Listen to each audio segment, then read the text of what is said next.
ஒரே கசகசன்னு இருக்கு மச்சான். இந்த வெயில்ல எப்படிதான் கிளாஸ்க்கெல்லாம் போறானுங்கன்னு தெரியல. மச்சான் அங்க பாருடா.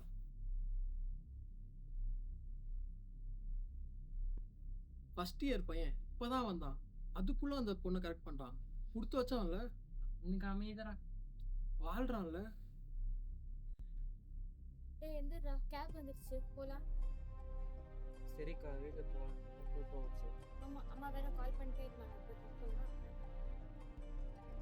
என்னடா